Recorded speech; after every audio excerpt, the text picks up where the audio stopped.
반갑습니다. 9월 28일 목요일 큐티 스케치 시간입니다.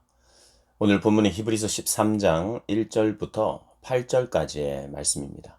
오늘 본문은 이렇게 시작합니다. 형제 사랑하기를 계속하고 손님 대접하기를 잊지 말라. 이로써 부지 중에 천사들을 대접한 이들이 있었느니라. 오늘 본문은 이제 이 히브리서의 독자들, 기독교 공동체를 향한 이제 권면의 마무리 단계입니다. 배교의 위험이 도사리고 있는, 그리고 기독교에 이렇게 신앙을 가졌다가 다시 유대교로 돌아가는 사람들이 있는 상황에서, 여전히 그런 배교의 위험이 있는 상황에서 은혜에서 멀어지지 않도록 너희들이 견고하게 믿음 위에 서서 그렇게 흔들리지 말고 견고히 그리스도를 붙잡고 이제 나가기를 권면합니다. 그리고 이어지는 그 예수를 붙들고 우리가 마땅히 믿어야 할 믿음의 도를 깨닫고 그것을 붙들고 나아가는 사람에게 이런 삶의 모습이 있을 것이다. 그리고 있어야 한다. 그리고 이런 삶을 추구하라. 이렇게 다 포함되는 거죠. 믿음의 삶을 살면 그 삶도 살아야 되지만 이런 삶도 살아야 된다. 오늘 본문은 이제 사랑의 삶인데 사랑의 삶도 살아야 된다. 믿음 따로 사랑 따로 우리가 이렇게 생각할 수 없어요. 온전한 믿음이 올바른 믿음을 추구하면 그 삶의 결과로 사랑하는 삶을 살게 됩니다.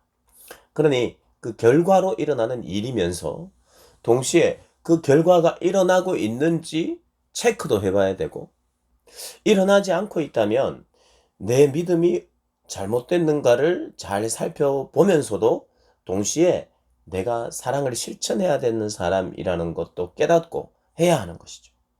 그러니까 지금 이 세 가지를 제가 말씀드렸는데 뭐냐면, 당연히 사랑의 삶은 따라오게 되어 있고, 그런 면에서 첫 번째, 당연하다. 이것은 형제를 사랑하라. 당연하다.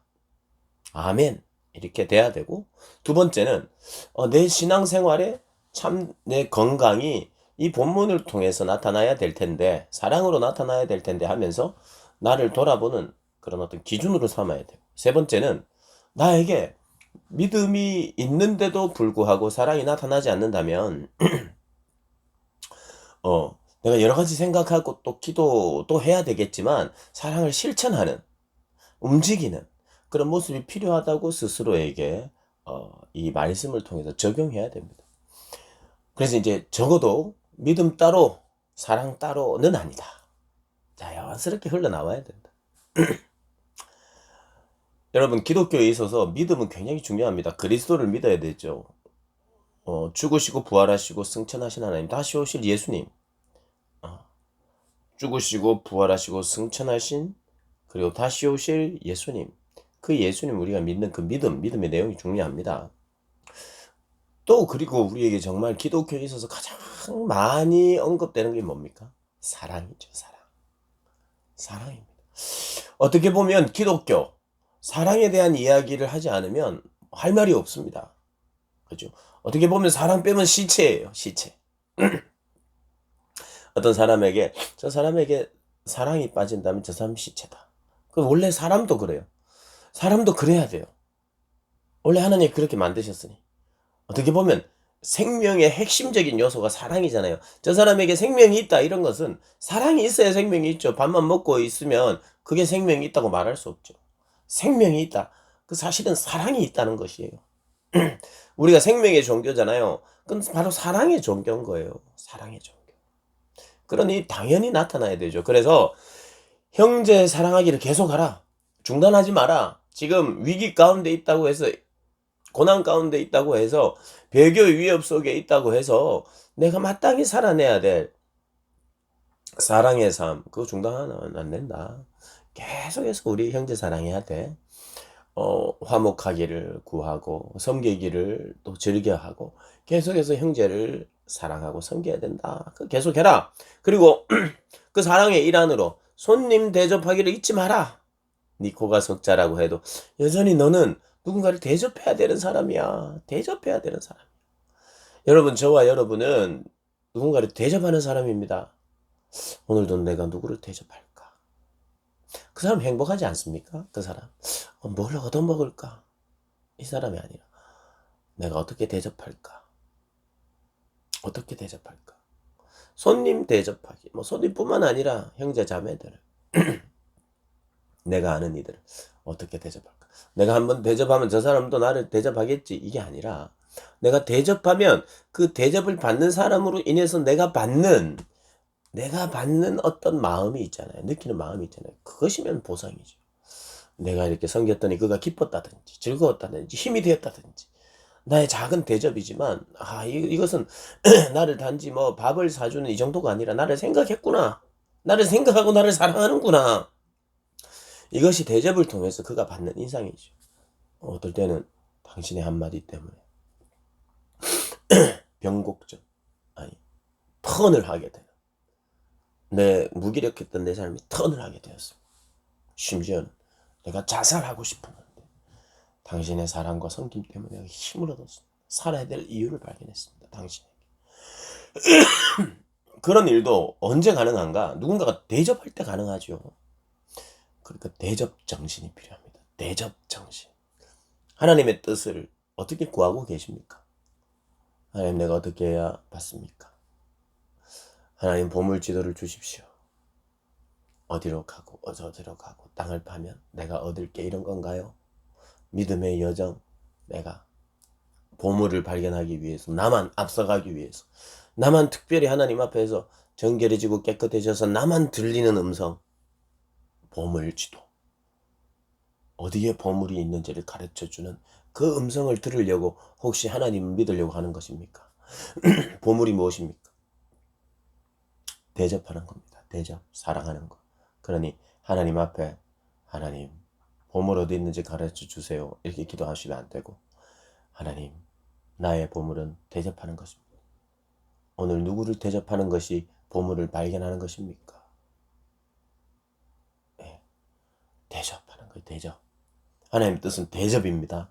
하나님, 내가 누구를 대접할까요? 어떤 영혼을 섬길까요?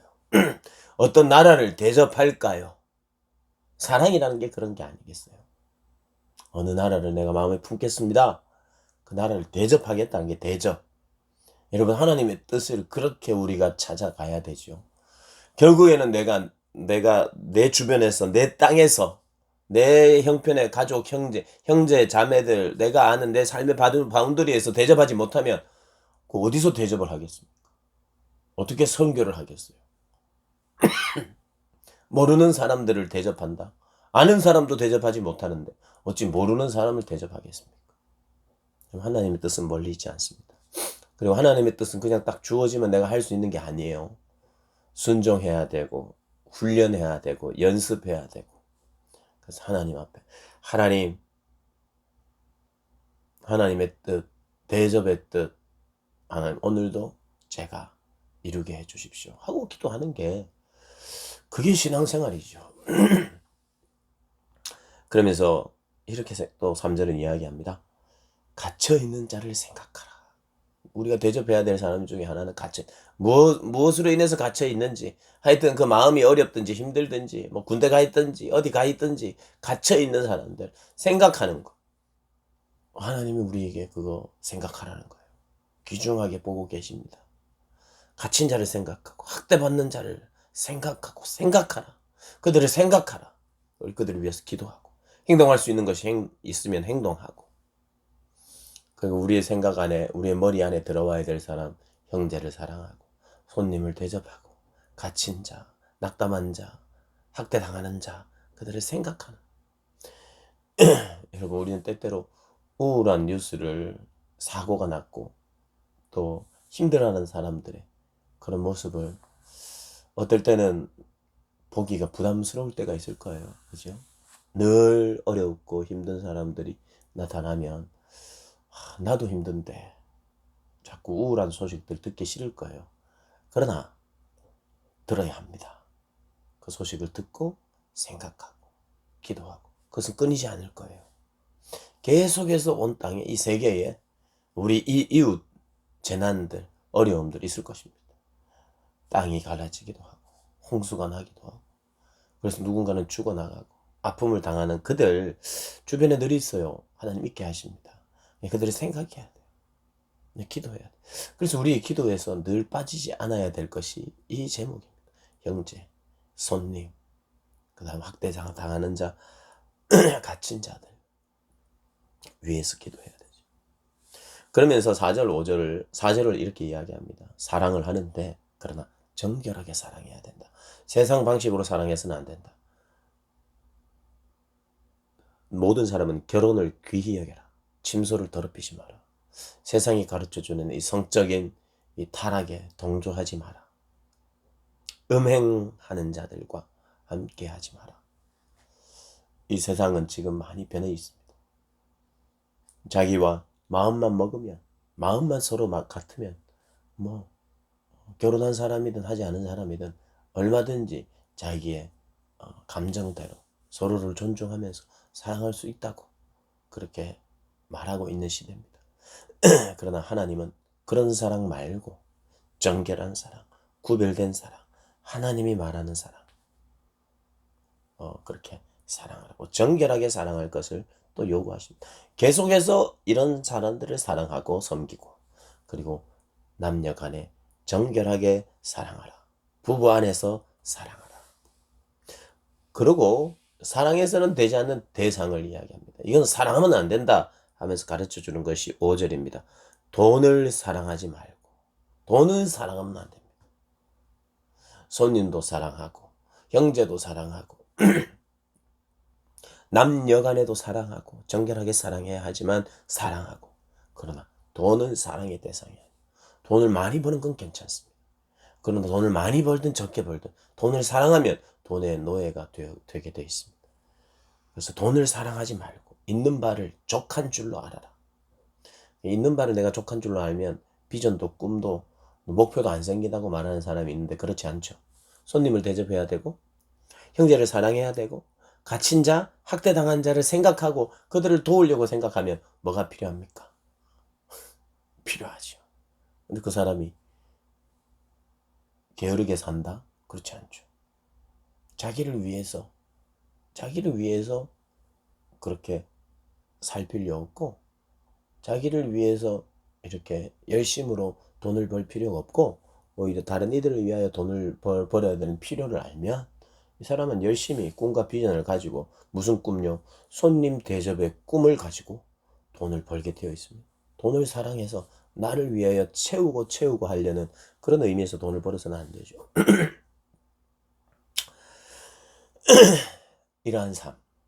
어떻게 보면 짧은 본문이지만 우리의 삶의 중요한 지침을 그냥 다 짧은 본문 안에 놔두고 있습니다.